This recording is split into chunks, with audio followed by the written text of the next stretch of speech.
Hi everyone, so I'm just here to answer a couple of questions that some of our Twitter followers have actually tweeted to us about the production of our short film Quick.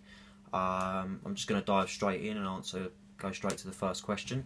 So the first question was, why did we choose the facial image for our main image within our poster? And it's actually quite an easy question to answer, if I'm honest with you. The facial image is a very good way of capturing your audience's attention. You know, if you're walking down the street, you see a bus drive past with a movie poster on it, and you see a close-up shot of somebody's face, and it immediately draws your attention, and you're immediately drawn to it. So it was quite a good way, really, of grabbing our audience's attention to actually have a look at the poster, delve into it and read it, have a look at it, see what the credits it's got from people like The Sun or The Guardian, or see who's actually in the short film, for example. So yeah, that's why we actually chose the facial image. We decided to edit the image so that it would be very standout-ish. You know, you can see in the character's expression that there's something of surprise going on within the short film, something that would shock the audience, or they have to see it really. That's why we chose that image, and that's why we chose to edit it in that way. The second question was why the colour scheme on the poster. Now, really, the colour scheme is sort of conventional of a lot of other posters. We've used colours that correlate with each other, i.e. the black, the grey and the red. They're all quite dark colours, and they seem to correlate well with each other when they've been put into this specific format. I mean, we used a grey background for our image with a slightly wooden texture laid over the top of it, which we feel works quite well, which then towards the bottom of the poster fades out to black. And the reason we done that was so that we could overlay white text on top of it, which is a conventional feature of posters. And obviously white would not be well seen on the grey, so we had to fade it out to a black so you can actually see the white text within it quite clearly, and we feel that works quite well as well. We have used a conventional font for the text on the poster.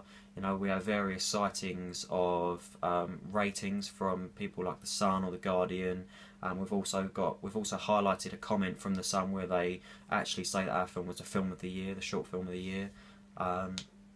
We've also used a slightly darker tone of text for things like expressing who the producer and the director are, you know, saying what we've been nominated for, saying who's in the short film, etc, etc. So the colour scheme of red, grey and black, and obviously the white text, we feel has actually worked quite well because they all correlate well with each other, and they all administer a sort of a dark feel to the poster. They make they show the audience that there is an element of negativity or something bad that does happen in the short film, which is obviously where the female character gets run over and ultimately killed, at which point the male character has to come to her aid. The third question is actually one that has dictated a lot of our decisions when making decisions about what to use in our short film and our other media productions. It's actually about inspiration and what inspired us to create our productions and why we've used them as an inspiration. Me and my media partner Brogan, we both really enjoy the Final Destination series of films, and we took our narrative idea from these films. You know, the whole idea of, you know, one of the characters seeing a catastrophe before it happens, a premonition, and realising what's happening, waking up, and then they have to fix the scenario. Now, we use it as our inspiration, and we developed this further in that in the Final Destination film, the characters, once they've realised what's happened and they get saved, they die one by one. We felt that we wanted to create a more positive atmosphere towards the end of our short film, so we made the victim of the situation not die. Essentially, they continued on with their normal life, which you can actually see towards the end of our short film. You see them walking away from where they were supposed to actually die, and you see nothing more from that point. So it leaves the audience to imagine or think about what could actually happen next, and in fact gives us the opportunity to actually create a second film where we could actually go on from where we've left off. It leaves it open for opportunity. the last question was actually to do with conventions, obviously, which is a good question to lead on from inspiration. We have used some conventional features of short film and feature-length film posters. Obviously, I spoke earlier on about the fonts of text. We have used a very conventional text font for the poster. We feel that was the best way to go, because then obviously it shows the audience immediately when they look at it that it is a poster, and it is a poster for a short film, and it's recognised to them, so obviously they can have a look and understand what exactly it is that they're actually looking at.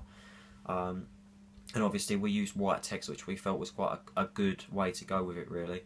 Another convention, I suppose you could say, is having the title at the top of the poster. Some posters have their titles at the bottom, in the middle, but majoritively they are at the top, and it's just a quick, surefire way of telling your audience what the film is called and getting it out there as fast as possible. Also, we've added comments from newspapers on there, from The Guardian, The Daily Mirror and The Sun, about the star ratings that they've given to us, and any comments they've made, i.e. Film of the Year. So those are all the decisions that we made on our poster for our short film. Yeah.